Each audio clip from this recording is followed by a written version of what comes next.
संधी दिलेली आहे, तर त्याच्यावरती आपण थोडंसं विवेचन करू. अशी गोष्ट आहे की आज आपला 43वा पारायण आहे. आमचं पारायण हँडल करणारे, त्याला योग्य मार्गदर्शन करणारे 2 कृष्ण आहेत. कृष्ण पोटा आणि कृष्ण पाणी, आणि त्याला संतोष देणारे संतोष आहे. म्हणजे हे ही योगायोग आहे. एवढ्या वर्ष कुठलं पारायण एवढं व्यवस्थित चालत नाही, तरी पण आपलं पारायण चालवलं. कसं आहे, हा कलियुग आहे. लोकांना या गोष्टी लवकर तिकडं लक्ष जात. हल्ली सगळं जिकडं नकली आहे तिकडं लोकांची धाव आहे. आज आपल्या देशामध्ये सुद्धा AI एंट्री केली आहे.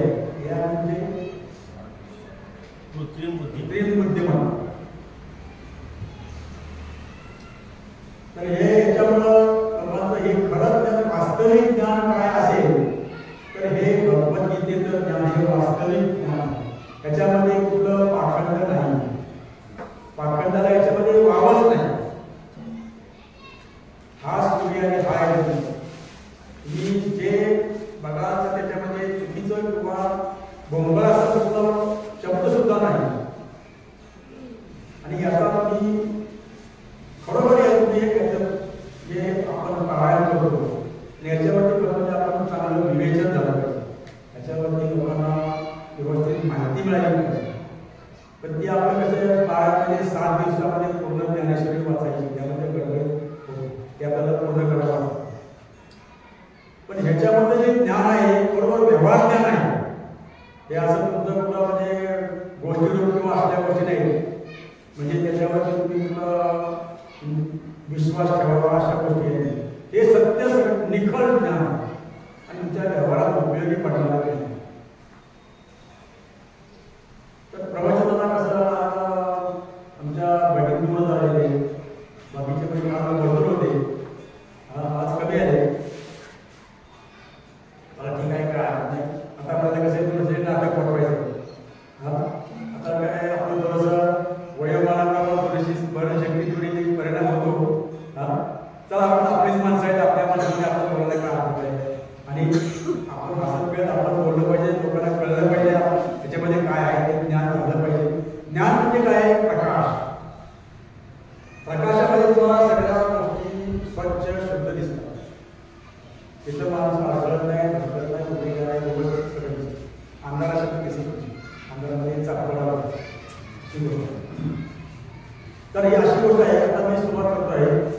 तर मला हे पहिलं म्हणायचं की तुमच्या आतमध्ये वसलेला जो परमात्मा आहे त्याला माझा संपूर्ण धन्यवाद नमस्कार. प्रत्येकाच्या आतमध्ये देहामध्ये परमात्मा आहे. परमात्मा म्हणजे काय असं काही व्यक्तिवाचक नाही. परमात्मा ही एक शक्ती आहे, ती दिसत नाही. प्रभू रामचंद्र होते, त्यांनी सुद्धा पाहिलेलं नाही परमात्मा. त्यांनी स्वतः परमात्मा झाले, पण परमात्माचं दर्शन कुठे होतं? तुम्ही इलेक्ट्रिक वायर साधा म्हणतो, इलेक्ट्रिक वायरमध्ये करंट असतो. तुम्ही वायर जर तोडून बघितली त्यात करंट दिसत नाही कुठे, पण त्याचं कार्य तुम्हाला दिसतं. इकडे एक छोटीशी वायर गेलेली आहे, पण त्या वायरमध्ये एवढी ताकद आहे, एवढी शक्ती आहे, तिकडे एवढा मोठा कारखाना घडवतो. एवढ्या मोठ्या मशिनरी एका वायरमध्ये चालतात, पण ती तोडून बघितली तुम्हाला ती शक्ती दिसत नाही. कुठे आहे शक्ती? शक्तीचा उपयोग करता येतो, पण शक्ती असाच हा परमात्मा.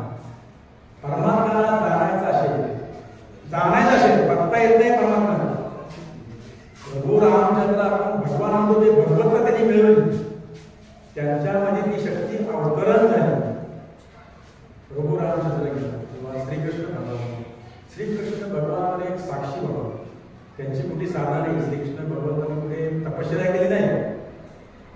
त्यांचा एक साक्षीची साधना त्यांची, साक्षी भगवान. जे आहे ते पाहतात, जे घडते ते घडून, पण त्यांच्यामध्ये ती शक्ती आहे, परमात्म्याची शक्ती आहे, त्यांच्यामध्ये अवतरण झालेली आहे. तुमच्यामध्ये सुद्धा होऊ शकते, तुमच्यामध्ये तीच शक्ती आहे, पण ती आपण तिला वाट देत नाही, त्याला जाणत नाही. त्या जाणण्यासाठी तुम्हाला काय झालं, एक मार्ग आहे. आता याच्यामध्ये एक मला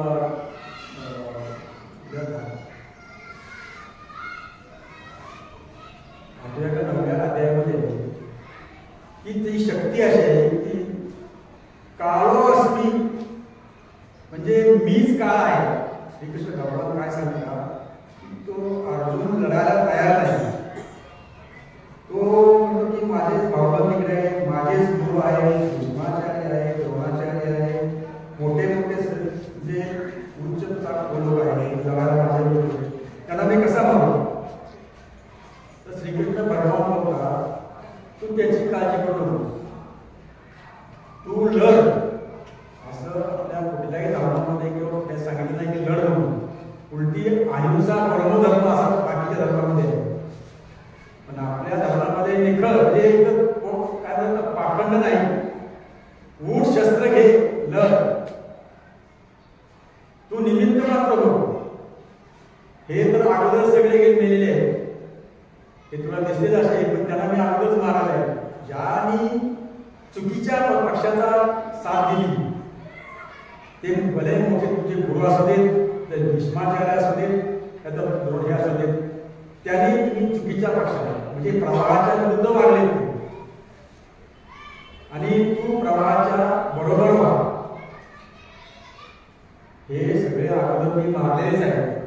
एक योद्धा होता. युद्ध झाल्यानंतर संध्याकाळी दिवसभर युद्ध चालते, संध्याकाळी सगळे गपशप मारा बसतात. योद्धा म्हणला मी आज 30 लोकांची मुंडकी कापली. टापूचे म्हणतो सैनिक, अरे मी तर 7 लोकांचे पाय कापले. म्हणजे पाय कापले, धड कापताना म्हणतोय पाय कापले, मला धड कापलं मी तर कापले होते. त्याच्यावर सांगतात की श्रीकृष्ण भगवान की मी त्यांचे शिर मी अगोदरच कापले, त्यांना अगोदरच मारलेला आहे, तू फक्त निमित्त हो. अर्जुना सांगतात तू निमित्त हो, तू घमेंड करून बसती तू मारशील म्हणून. तुझा तो अहंकार आहे की मी यांना कसा मारू, तू नाही म्हणा तर ते तुला मारतील. म्हणजे त्याला इतका वेळा समजून सांगून श्रीकृष्ण कसं आहे, एक ज्ञानी माणूस. आता हे अर्जुन हा ज्ञानी आहे आणि श्रीकृष्ण भगवान ज्ञानातील ज्ञानाची पण पुढची गोष्ट केली. साक्षी भावना ते कुठल्या पक्षामध्ये निघत सर्व समभाव. दुर्योधन हा अज्ञानी आहे, अर्जुन ज्ञानी आहे. ज्ञानाला कसं असते, त्याला फक्त कळतंय चुकीचं का बरोबर, पण इकडे जावं तिकडे जावं. ज्ञानी माणसाची चिंता ही असते की त्याला समजत नाही कुठली बाजू बरोबर. अज्ञानी तिकडे तिकडे असतो, त्याला माहिती आहे सगळं कसं, तो तयारच असतो मारा, अज्ञानी असतो. नंतर श्रीकृष्ण भगवान आहे ते ज्ञानातीत, म्हणजे ज्ञान आणि अज्ञानाच्या पलीकडची गोष्ट ज्ञानातीत आहे. आणि अर्जुन हा त्याला कित्येक वेळा म्हणजे श्रीकृष्ण भगवान संपूर्ण गीताची जी रचना केली आहे ती फक्त अर्जुनामुळे. अर्जुन नसता गीता आपल्याला पाहायला मिळाली नसते. त्याने हे कसं सांगितलं, तुला मी संदेश करतो, मला लागायचं नाही. खरोखर त्याचा स्वभाव जर संदेशाचा असता, भगवान श्रीकृष्ण म्हणले असते जा तुझा जंगलामध्ये, पण तो जंगलामध्ये जरी गेला तरी तो क्षत्रिय असल्यामुळे तो काय बसत नाही. बरोबर एखाद्या काळाने शीट टिकली तर तो लगेच लागतो, तो शस्त्र म्हणजे बाणानं मारणार. कुठे काय आवडला तो क्षत्रिय आहे, पण तो त्याचा स्वधर्म सोडणार नाही. म्हणून त्याला तुझा स्वधर्म आहे क्षत्रिय, लढणे, तू लढ, लढण्यासाठीच तू आहेस, तर तू तुझा अहंकार दाखवू नकोस. श्रीकृष्ण भगवान अतिशय शांतपणे व्यवस्थित त्याला, तर एवढा मोठं रणांगण आहे. तर बघा गीता सांगितलेली आहे, लोकांना विश्वास बसत नाही की रणांगण होती की तसं एवढे मोठे गीतेचं ज्ञान. पण ते कसं आहे संक्षिप्त मध्ये, तसं आपण स्वप्न बघतो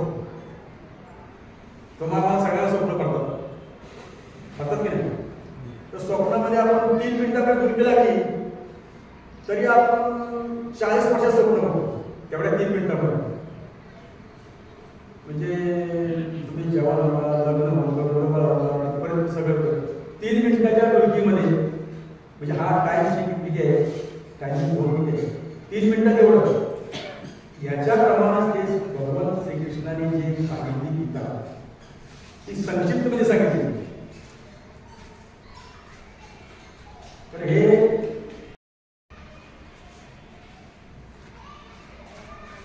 ते सांगतात की तू चिंता करू नकोस, तू लढायचं काम.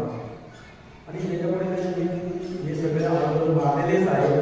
तू फक्त निमित्त म्हणून फक्त नाटक आहे, म्हणजे कसं अभिनय करत आणि ते युद्धाला तयार करायला. पण तरी सुद्धा त्याचे वेगळे वेगळे सांगितले, हे असं झालं तसं झालं. म्हणजे प्रत्येक वेळी याच्यामध्ये कर्मयोग आला, सांख्ययोग आला. म्हणजे श्रीकृष्णाला समजून सांगण्यासाठी एवढे योग निर्माण झाले. सांख्ययोग कसं आहे, तुम्हाला समजलं तरी बस, कर्म करायचं म्हणून. कसं आहे, ज्ञानाग्नी सर्व कर्मानी भस्मसा होते. ज्ञानाचा अग्नी आहे सर्व कर्मांना भस्मसात करतो. यथाची समिधानी भस्मसात तुझे अर्जुन ज्ञानाग्नी सर्व कर्मांनी भस्मसात. एक जे समिधा म्हणजे लाकड असतात, अग्नी त्याला भस्मसात करतो, त्याची राख करतो. त्याप्रमाणे तुमचा कर्माचा नाश हा ज्ञानाग्नी करतो. तुम्हाला जर ज्ञान असेल तर कुठलीच गोष्ट अवघड पडत नाही. जसं आपण प्रकाशामध्ये कुठलं तुम्हाला तिथून जायला सरळ चिंताला करायचं काय, प्रकाश असेल. परंतु अज्ञान असेल, अंधार असेल तर तुम्ही इतकं सरळ पण जाऊ शकत नाही. तुम्हाला एवढा भरोसा वाटत नाही की ते दरवाजा इकडे जायचं, तासभरात दिल्लीला हाताला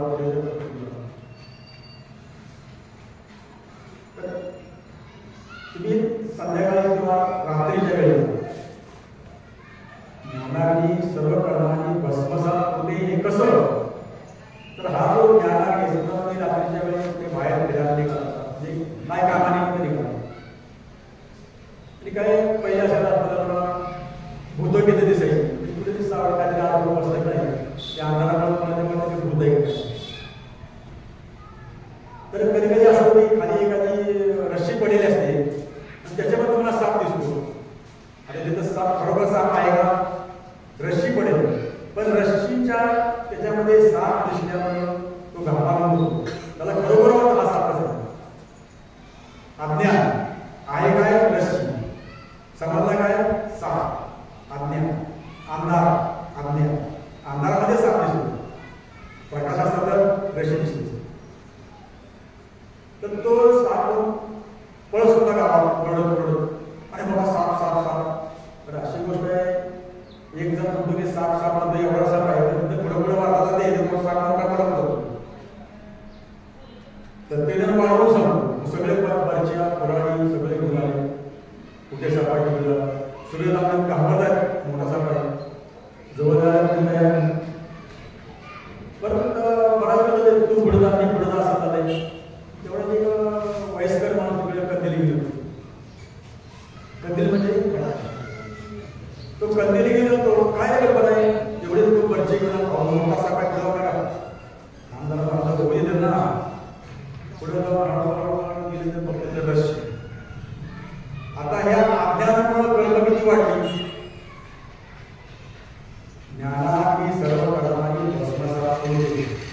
आज अज्ञानपणामुळं त्यांना बच्चा आणायला, पुराणी आणायला, गांधी आणायला, साप आणायला 40-50 लोक जमा झाले. त्या वयस्कर माणसाने काय केलं, कंदीला आणला, प्रकाशामुळे तुमचं अज्ञान म्हणजे ती कामं असतात. असं आमच्या व्यवहारामध्ये कुठल्याही गोष्टीत जर तुम्हाला ज्ञान असेल तर गोष्ट सोपी जाते. ज्ञान असेल तर मात्र तुम्ही वेगळे वेगळे प्रकार करत असता. आणि एखादा तुम्हाला करून दाखवत ना एवढं सोपं होतं काय, माहिती नसल्यामुळं अज्ञान बऱ्याचशा चुकीच्या गोष्टी करतो. तर हा ज्ञानाग्नी आणि आम्हाला काय सांगितलं की तुझा अहंकार तू व्यवस्थित. अहंकार काय आहे? अहंकार अशी गोष्ट आहे की ती नाही आहे, पण तुम्हाला त्याला शक्ती दाखवतो. पोकळ आहे अहंकार, हा गोष्ट पोकळ आहे, त्याचे अस्तित्व काही नाही, पोकळ आहे. पण त्याच्यावर मी चुकीच्या गोष्टी करणार. आता हे काय बघा, अहंकाराचं एक उदाहरण देतो की एक मंदिर असतं, त्या मंदिरामध्ये पुजारी असतो आणि पुजाऱ्याला काय म्हणलं, राजाला आमंत्रण दिलं होतं की तुम्ही एक दिवस मंदिरामध्ये या. त्यानंतर राजा यायच्या अगोदर त्या मंदिराला रंगवटी केली, 10,000 रुपये खर्च केले, कारण राजा यांना पडेल दक्षिणा चांगली मिळेल. आणि सगळं कामानंतर राजाने दिवस आल्यानंतर राजाने सगळं बघितल्यानंतर त्याला घटना 1 रुपया पुजारी एकदम बदललाच की राजाच्या अपेक्षेने मी चांगलं म्हणजे 40-50,000 रुपये खर्च करून आणि राजाने फक्त 1 रुपया दिला. आता काय त्याने काय केलं, त्याला एक आयडिया सुचली. त्याने तो 1 रुपया नोटीमध्ये घेतला, मंदिराच्या बाहेर आला, मोठ्यानं ओरडला, राजाने मला अशी वस्तू दिलेली आहे ती अनमोल आहे आणि मी तिचा निलावा करतो. बोला, राजाने दिली वस्तू म्हणजे महागडीच असणार. पहिलाच निलावा 10,000 झाला, दुसरा नंबर 30,000, परत 50,000, असं करत 50,000 केल्यानंतर राजाला त्याचा पहारेकडे तो प्रधान होतो, अहो महाराज तुम्ही काय ते त्या पुजाऱ्याला पहिली वस्तू ते भेट दिली, या वस्तूचा त्याने गिरावा मांडला आहे. तर राजाला माहिती आहे काय दिले, 1 रुपया. तो राजा एकदम हादरलाच, तो म्हणजे मोठ फळाच्या अगोदर पोचलं पाहिजे तिथे, नंतर माझा अहंकार बदनामी होईल, माझी बदनामी होईल. त्याने काय म्हटलं की राजाने एवढी मोठी भेट दिल्यावर वस्तू तिचा तिला 50,000 केलेला आहे. राजा हे म्हणा हे 1.25 लाख घे, ती मूठ अशी मागणी. त्या मुलीला 1 रुपया घेतला करायची, तेव्हापासून मंजुराची जागती मूठ 1.25 लाख. तर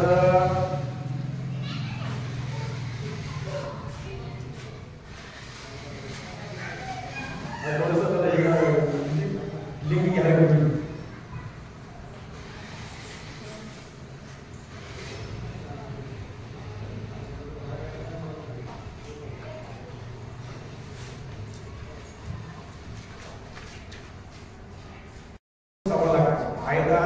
मोकळी झाली 1 रुपया, 1.25 लाख रुपयाची किंमत झाली. राजाला पण त्याच्या अहंकाराची चांगली शिक्षा मिळाली. आणि अशीच गोष्ट एक बघायची म्हणजे या अहंकारावरच आहे की एक कंजूस म्हणजे आकंड लागते, खर्च कमी, थोडक्यात समजला. तर तो कंजूस त्याच्या वडिलांना मुलाला सांगितलं होतं की पलीकडे शेजारच्या राज्याचा कुठला असा माणूस आहे, त्याला तो भेट देऊन ये. भेट काय, कागदावरती चित्र काढले सश्याचं, हे सश्याचे चित्र भेट देऊन ये. कंजूस. आणि तो पण कंजूस झाला. त्याच्याकडे त्याचा तो मुलगा घरी, त्याचा मुलगा होता घरी. हे बघ तुला मी भेट दिलेली आहे, तुझ्या वडिलांना सांग. काय दिले, चित्राच्या कागदावर चित्र काढलेलं आहे सश्याचं, आणि हे भेट दिली. हे कागद पेन्सिल चित्र काढलं, असा त्याला म्हणजे जिवंत नाही चित्र दिले, चित्र भेट. ठीक आहे, मग असं करा तुम्ही पण जाताना माझ्याकडून भेट दिली.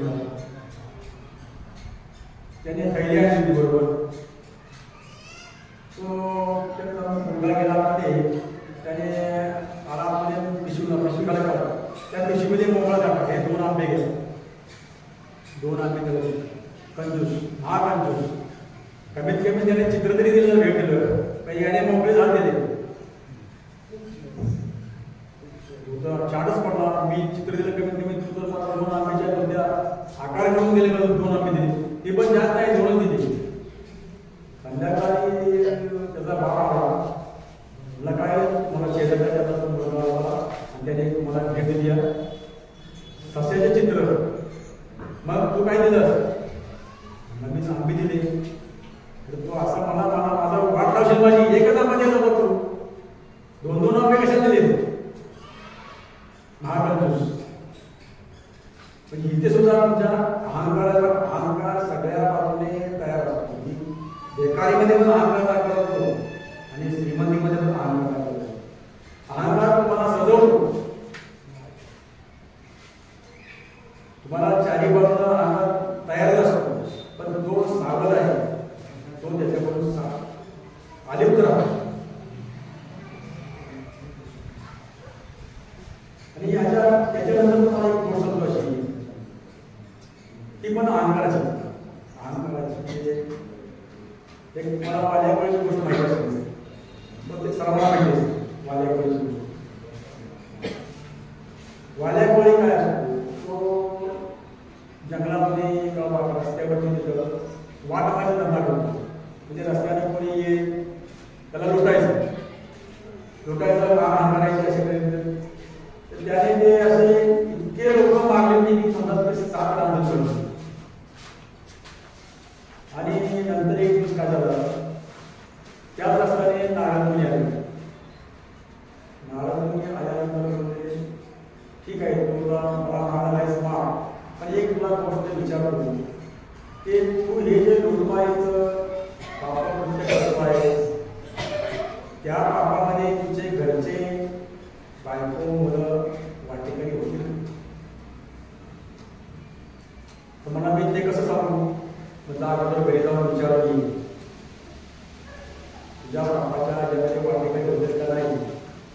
हा गेला, त्याला म्हणजे काय बायको हा अंदाज गेला हे तू मी जे आतापर्यंत पाप करतोय, तुझा सगळा संसार चालू, तुम्हाला खायला मिळेल, इतका पैसा असतो, त्या पैशाच्या मी कमवतो, त्याच्या होणाऱ्या पापामध्ये तुम्ही वाटेकरी आहात. बायको म्हणली तुम्ही काय करता आपल्याला माहिती नाही, अशा या पापामध्ये आम्ही वाटेकरी होणार नाही. बरोबर स्वच्छ बायको. रामायणामध्ये खरं त्या स्त्रीला उच्च स्थान द्यायला पाहिजे. वाल्याच्या बायको एखादी दुसरी स्त्री असेल तर हो मी आता आम्ही तुमच्या बरोबर आहोत असतो, पण ती असं बोलल्यामुळे मी तुमच्या पापामध्ये वाटेकरी नाही असं बोलल्यामुळं वाल्या कळपट केला. नारदा बायको असं म्हणते की मी तुझ्या पापामध्ये वाटेकरी होणार नाही. मग तुला हे आतापर्यंत तुला बघावं लागेल. त्याचा अहंकार ढासळला, तो इतका स्थिर झाला, इतकं त्याच्यामध्ये बदल झाला, इतका त्याला धक्का बसला, त्याच्या पायाची जमीन सरकली. जेवढं मी या लोकांचं मदत करून यांचं पोट भरून हे सगळं माझ्याकडून की तुमच्या पापामध्ये वाटेकरी नाही. त्याने नारायण सांगितलं तू असं करता, तू एवढं पाप केलेलं आहेस तर तू एका घराखाली बस आणि राम राम राम राम असा जप करीत राहा. जोपर्यंत तुला त्याचा साक्षात्कार होत नाही तोपर्यंत. त्याने कित्येक वर्ष तपश्चर्या केली. तपश्चर्या म्हणजे स्थिर राहून राम राम राम राम राम राम राम राम असा जप झाला. त्याच वाल्या डोळ्याने रामायणाची रचना केली. श्री प्रभू रामचंद्र लक्ष्मण काळवेळच त्याचा अहंकार कोणी उतरवला? नारदमुनी. नारदमुनी कसं आहे, एक असं पात्र आहे पुराणामध्ये की एक विदूषकासारखं काम तिचं असतं, पण त्यात सत्य बाहेर काढणं. हसत खेळत बोलत ठिकाणी घेऊन जातो. तर आपल्या या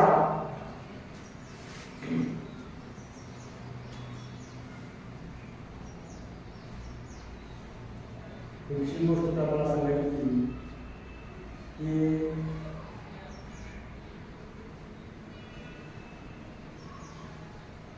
पारायणाच्या निमित्तानं आपण हे जे सत्र चालवलेलं आहे, हे काही गावाला आपण टिकवलेलं आहे, याच्यामध्ये सर्व लोकांची भूमिका चांगली आहे. आणि मला तुम्ही अशा या कार्यक्रमामध्ये मला तर म्हणजे असं म्हणत होतं की मी आज प्रवचन देऊ शकेल का नाही, कारण थोडीशी स्मरणशक्तीपणे झालेले आणि बोलण्याचं पण थोडंसं शब्द जरा स्पष्ट येत नाही. पण काय हरकत नाही, ज्ञानेश्वर माऊली श्रीकृष्ण भगवान आहेत, त्यांच्या सेवेला आपल्याला आलेलं आहे, आपल्याला ताकद येणार आपल्याला बोलण्याची. आणि सुस्त भाग असं मला तर लागलं होतं की काय तरी पण ऐकवतच होतं, काय हरकत नाही, पण आपलीच माणसं आहे की आपले जे सगळे त्यांच्याकडे तुम्हाला काय हरकत नाही. पण थोडंसं प्रयत्न केला तुम्हाला समजला असेल तर ठीक आहे, स्वच्छ समजलं ना. असं आहे काही एक गोष्ट अशी आहे की आमच्या गावाला मला एक मित्र राहतो महेश. तुम्ही ओळखता का महेश? तुम्ही ओळखता महेश? बरं, तुम्ही आपले पंतप्रधान मोदी यांना ओळखता का? पंतप्रधान मोदींना ओळखता का नाही? ओळखतो. हा, देशाचे पंतप्रधान ओळखत नाही असं कसं ओळखतं? हा, झाशीच्या राणीला ओळखता की नाही? का ओळखता? शेजारचा आपला महेश कसा ओळखत आहे तुम्ही? कार्यामध्ये फरक. बरोबर. म्हणजे महेशचं कार्य अजून त्या लेवलचं नाही. पंतप्रधान मोदी जगजाहीर आहे, झाशीची राणी सुद्धा जगजाहीर आहे, ती सगळ्यांना माहिती आहे, त्याला सगळे ओळखतात. पण ती ओळख येण्यासाठी त्यांनी काय केलं? त्यांनी कार्य चांगलं तपश्चर्या केली ना, मेहनत केली, एक निस्वार्थीपणे देशाची सेवा केली, आपल्या राज्याची सेवा केली. तर अशा प्रमाणे आता टाइम झाला तरी एवढीच सेवा करतो मी. आणि हरे राम हरे राम राम राम हरे हरे, हरे कृष्ण कृष्ण कृष्ण हरे हरे, हरे राम राम राम हरे हरे, हरे कृष्ण कृष्ण कृष्ण हरे हरे, हरे राम राम राम हरे हरे, हरे कृष्ण कृष्ण कृष्ण हरे हरे, हरे राम राम राम हरे हरे, हरे कृष्ण कृष्ण कृष्ण हरे हरे. श्री